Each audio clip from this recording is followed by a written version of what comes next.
So or more. back in your print days and, the early 2000s when you and I were working so closely together, certainly we knew tech was going to change the industry. Do you think that if you had your what am I trying to say? Your Crystal ball? crystal ball. Yes, thank you for that worked, right? Your Yeah. crystal ball, had you envisioned that it would have changed it as much?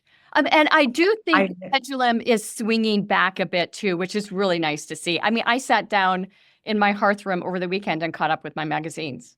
well, Uh, I look, there's definitely a place. I love magazines. In fact, I think that it's an amazing way to display photography and storytelling in it, and there's a different discovery in a magazine that than you get in digital. But there's no question that the world is really much more dominated with digital. Even for linear is shrinking, because of digital. So with CTV and all that stuff, I think going back to, I didn't have a crystal ball because no one could have predicted what's going to happen. Just like today, people can't fully predict how AI is going to change the industry, right? But we know it's going to.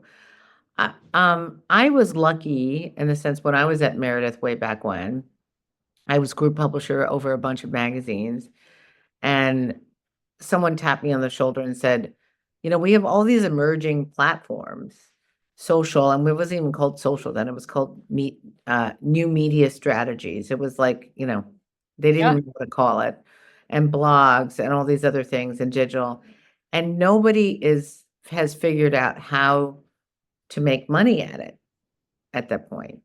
right. And so I was put into an integrated corporate group that basically was responsible of having all the different distribution outlets work together and creating programs for clients so that they could innovate. And my title at that point was Chief Innovation Officer. And I think that was the most pinnacle moment of my career. Although at that time I thought they were demoting me because I didn't see the potential of what was happening digitally. Right. Didn't know that it was going to be eventually bigger than both print and linear. I didn't see that because it was new.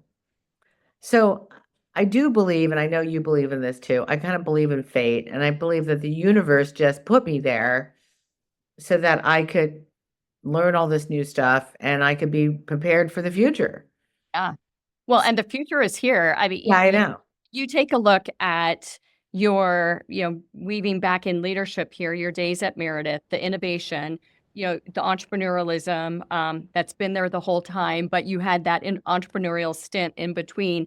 And now you're working for an entrepreneurial tech organization Right. that is taking the market by storm.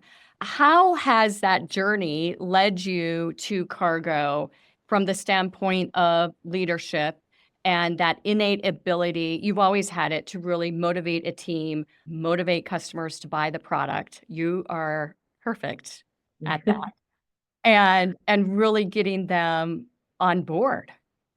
Well, I mean, first, I love cargo because cargo is in between, a public company where you're trying to make your next quarter and the startup where you're worried about getting capitalized so that you can keep the lights on and pay your employees. Right. Cargo has been around for 21 plus years. The initial founder, Harry Cargman, started it then. And even though it has grown to being over 600 plus employees and over $500 million worth of revenue, he still treats it very much like a startup because that's how he's always managed it.